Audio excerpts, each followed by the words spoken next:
Bienvenue sur Africa 24 dans cette nouvelle édition du QG Weekend. Voici les titres de l'actualité.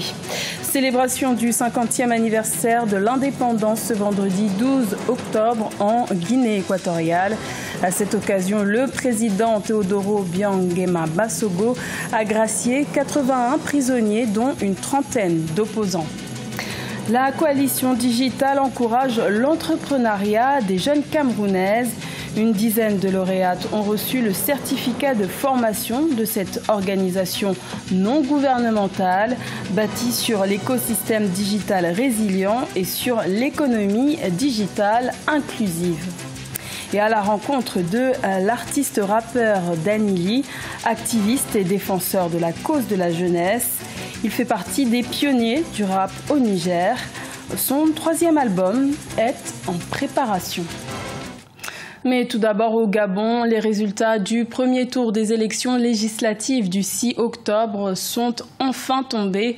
Alors que s'ouvre ce samedi 13 octobre la campagne électorale en vue du second tour de ces scrutins prévus le 27 octobre. Le Parti démocratique gabonais du président Ali Bongo Ondimba et ses alliés ont obtenu plus de 80 sièges à l'Assemblée nationale sur 143.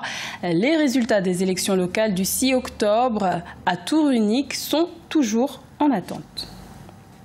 La Guinée équatoriale célébrait ce vendredi 12 octobre le 50e anniversaire de son indépendance et à l'occasion de ces festivités, 81 prisonniers ont été graciés, une mesure qui survient 3 mois après l'amnistie totale de tous les prisonniers politiques et des opposants décrétée par l'exécutif à la veille du dialogue national. Marcel Farba-Mahoun.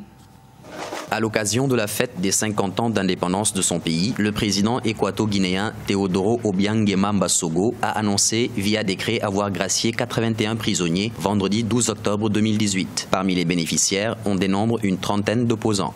Nous concédons la grâce aux personnes condamnées ou qui purgent leur peine pour délits contre le gouvernement, contre l'ordre public et contre les autorités constituées. Jesus Mitogo est l'un des prisonniers politiques ayant bénéficié de la grâce présidentielle.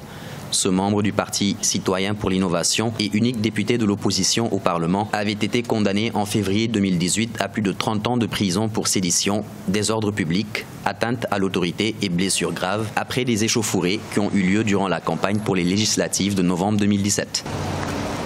Il est possible pour le cas de la Guinée équatoriale que cela débouche sur une ouverture politique, mais à la base, je pense que ça a plutôt été initié pour faciliter le dialogue national de juillet dernier. C'était pour permettre à un certain nombre d'acteurs de prendre part à ce dialogue qui n'aurait pas été un dialogue si quelques composantes de la sphère politique nationale n'avaient pas pris part à l'instance.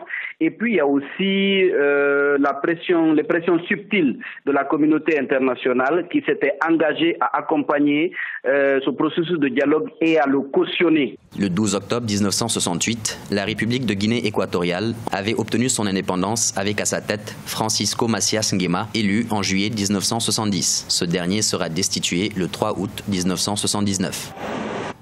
Également dans l'actualité, le Niger a signé le 9 octobre 4 conventions de recherche dans le domaine de l'or, du charbon et de l'uranium avec la filiale nigérienne de Dangote Cement.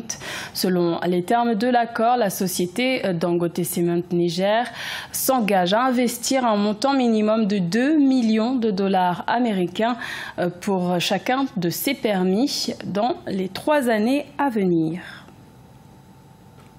Au Cameroun, le mentorat et la promotion des jeunes filles dans les technologies de l'information et de la communication portent ses fruits. Après 6 mois de formation, plusieurs lauréates ont reçu un certificat qui entre dans le cadre du projet Coalition Digitale. Reportage de Adidjatou Badawi et Nathalie Mo. Il a fallu 6 mois pour que ces 74 filles acquièrent les connaissances nécessaires en mentorat, une initiative de la coalition digitale dans le cadre de son programme WoMentor instauré en 2017. Au cours de la formation, les mentors sont parvenus à détecter le potentiel des filles et à le faire correspondre à leurs aspirations. Vraiment, je n'ai pas fait face à des difficultés. C'est pour ça d'ailleurs que je suis très enthousiaste pour la QV2 parce que ça a été un programme très enrichissant pour moi. Les petites ont appris, mais je suis sûre que j'ai beaucoup plus appris qu'elles.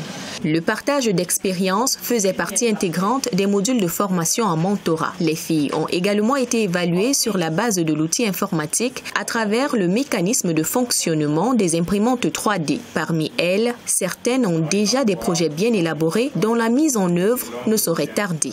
Lors du mentorat, j'ai développé un projet qui est une application de e-service pour résoudre, qui consiste à trouver une solution au problème du chômage des jeunes au Cameroun.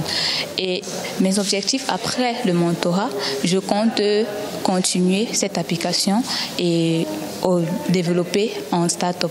J'ai eu un projet de start-up. J'étais en train de créer ma start-up de e-service qui fait dans le service des domaines particuliers, des services particuliers en fait. Donc déjà, si peut-être tu es à la maison, tu as besoin d'une personne qui fait peut-être le make-up, qui va peut-être garder les enfants, tu te connectes sur ma plateforme. De ces 74 filles, 17 ont reçu des parchemins en technologie de l'information et de la communication à la résidence de France au Cameroun. Précisons que la coalition digitale est en partenariat avec l'agence universitaire de la francophonie.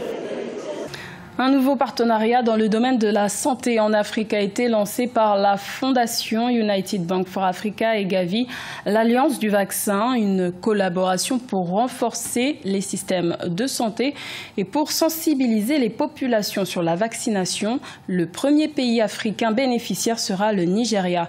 Plus de détails avec Aïssatou Bari.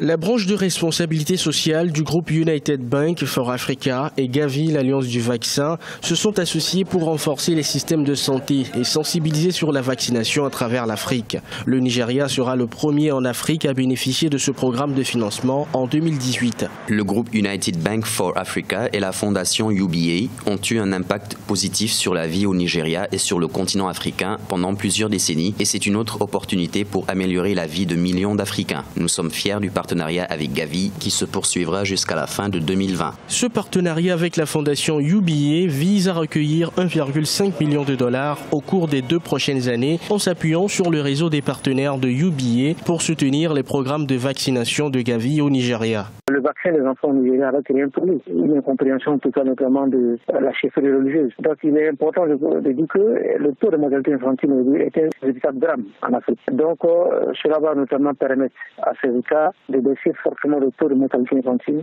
sur le continent. Au cours des 5 dernières années, plus de 14 millions d'enfants ont été vaccinés contre des maladies les plus meurtrières au monde au Nigeria avec l'appui de Gavi. L'atteinte des objectifs du pays en matière de couverture vaccinale pourra prévenir au moins 1 million de décès d'ici 2028. Un sujet de Marcel Farba-Maroun. À la rencontre de Danny Lee, l'un des premiers rappeurs au Niger, un artiste plusieurs fois récompensé et apprécié du grand public, notamment pour ses prises de position en faveur de la jeunesse. Son 3e album est en préparation. Reportage de notre correspondant Sadou Alizé Mokhtar. Danny Lee sur scène, Daniel Guy à l'état civil est l'un des derniers artistes encore en activité parmi les pionniers de la musique hip-hop au Niger. Fondateur en 1996 de l'un des premiers groupes de rap dénommé Black Daps, Danny Lee opte pour une carrière solo à la fin des années 2000. C'est en 2009 qu'il revient sur le devant de la scène hip-hop nigérienne avec un premier album, Boulala, qui a connu un franc succès. En 2012, il sort le clip de la chanson Diplômé sans emploi, titre phare de son 2e album solo, D'un monde à l'autre, aux tonalités plutôt reggae. Au Niger, surtout dans mon pays, il y a beaucoup de difficultés au niveau de la jeunesse. On est sans boulot, voilà, tu vas étudier, à la fin tu as des diplômes, il n'y a pas de boulot. Donc pour moi la musique c'est comme du café.